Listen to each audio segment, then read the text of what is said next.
Night falls, and humanity sits huddled in a corner, searching the shadows with bloodshot eyes.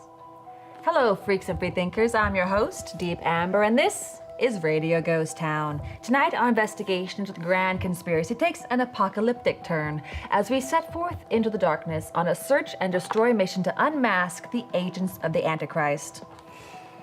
Let's talk about mind control. Are there multiple U.S. patents on devices and/or processes that can supposedly alter brain waves, generate emotional responses, and stimulate the nervous system without the subject's knowledge or consent? According to my research, yes, there are. But these are not the subject of tonight's discussion. With this, our first foray into the world of mental manipulation, we'll focus on a variety of mind control a bit more close to home. Your cell phone may or may not contain a hidden microchip which, when remotely triggered, hijacks your brain and tells you how to feel, producing artificial mood swings, desires, and aversions which are not your own, but which are virtually indistinguishable from that which your own soul provides. I honestly don't know. It's possible. I wouldn't put anything past the perverts and weirdos who run this world, and I have taken a sovereign vow to, whenever possible, assume they're lying, guilty sacks of moral decay who are up to no good. But that's really not the point, because whether or not our smart TVs are equipped with chips to emotionally outsmart us, our phones definitely are bogged down with apps we loaded of our own free will and use at our own discretion. Our TVs host movies and video games that we elect to participate with on an emotional level. We have given our consent. And as far as the vulgar lead is concerned now, whatever happens, we brought it on ourselves.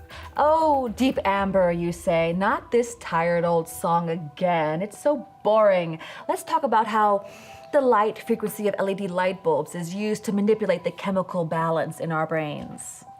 No, we cannot do that. That's not to say such things are beyond the realm of possibility, but the first danger we must face as a free people is the one we have taken willingly to our bosoms, eyes wide open. To quote the famous poem, "You knew darn well I was a snake before you took me in." Ask yourself, how much of what you like is truly what you like? How many of your preferences have been dictated to you? How often have you simply donned the persona assigned to you, like changing your character's skin in a video game? How much of what you do is done because you decided to do it? How much is just going along with the crowd? How much is responding to impulses you've been given, like Pavlov's dog, taught to drool at the sound of a notification bell? Changing your opinion on the video you're watching simply because complete strangers on the comment section said you should. There have been utterly horrifying psychological experiments for nigh on a century now, exploring and detailing how easily a person's moral code, convictions, and boundaries break down under the right circumstances. A little pressure from the right people, a little risk versus reward, a little fear of being an outsider. It is terrifying what the seemingly average man or woman can be cajoled into doing, and how very little cajoling it takes. Not long ago, on an episode on an unrelated topic, I asked you, how long have they been lying to us? I'm still wondering. But this new investigation has led me to ask something else as well. How long have we been lying to ourselves? Do you think there's life on other planets? How important is colonizing Mars? What is the last thing you purchased just after seeing it all over social media? How vital is it that we have an equal number of men and women in the workplace? How highly do you place self-love and self-care and just self in the hierarchy of needs? When is the last time you quoted a line from a movie or a TV series as if it were scientific fact, even though you literally only had a fictional character's word for it? How many of your opinions were handed to you by the entertainment you watch and the accounts you follow? How often do you sit down, research, and analyze what you've been told to see if a source is worthy of your trust? Have you ever traced your own opinion on a topic all the way back to its inception to see if, in fact, it was ever really your opinion at all?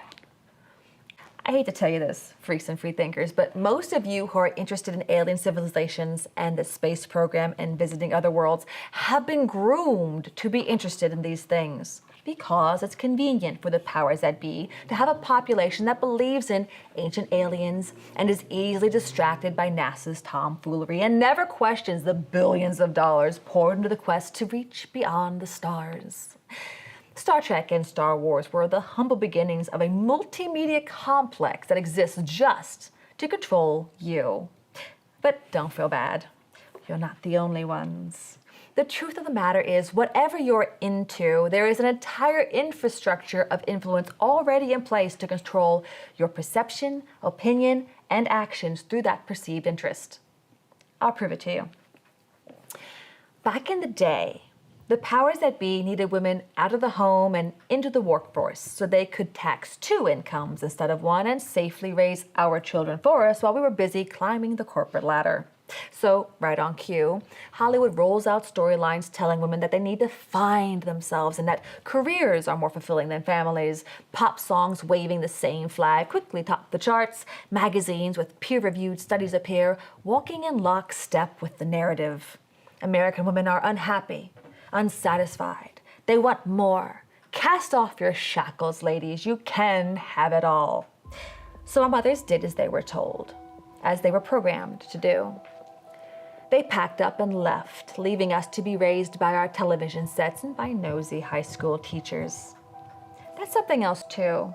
Right about the time they were ending the stay-at-home mom, the entertainment complex introduced us to the teacherant, a public school authority figure who is better at raising your kids than you are. Who wouldn't trust Mr. Feeney with the future welfare of their bumbling but lovable sons? He was such a good man. Fast forward a few years now, and for women, having it all means having no kids at all. Funny how that worked out. And the Mr. Feeneys shepherding our little ones into adulthood are doing so with rainbow flags on the walls and tampons in the boys' restroom. And they're wearing lipstick and chatting with the class about their kinks. The scripture warns that in the end times, mankind will come under the sway of a strong delusion. Well, the end times are here, and the shared delusionary mindset prophesied of in the Holy Writ has performed fantastically in beta tests. It sits quietly in place, waiting for the big reveal when the serpent's plan kicks into its final phase. I hope you're concerned, freaks and freethinkers, and I hope you're determined to take a long, hard look at what you think and why you think it. Is there a way out of this miasma of mind control? Yes. And it has everything to do with having the mind of Christ. Run to Calvary, dear ones, for the cross is our only hope. We'll talk again soon. Until then, read the Bible and stay free. Now, for the record. Satan is alive and active in the world today. He is your mortal enemy with just one goal, to destroy you body and soul. But the good news is we have a champion. His name is Jesus. Jesus is the only way to God, and the Bible is our only source for absolute truth. Together, they're our only hope for salvation. I'm Deep Amber, and this is Radio Ghost Town.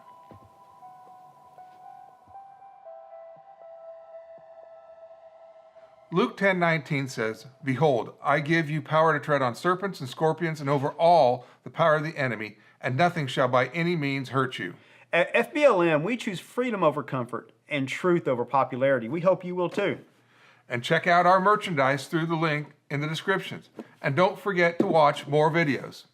Together, We are Fly By Light Media, and we rise to shine.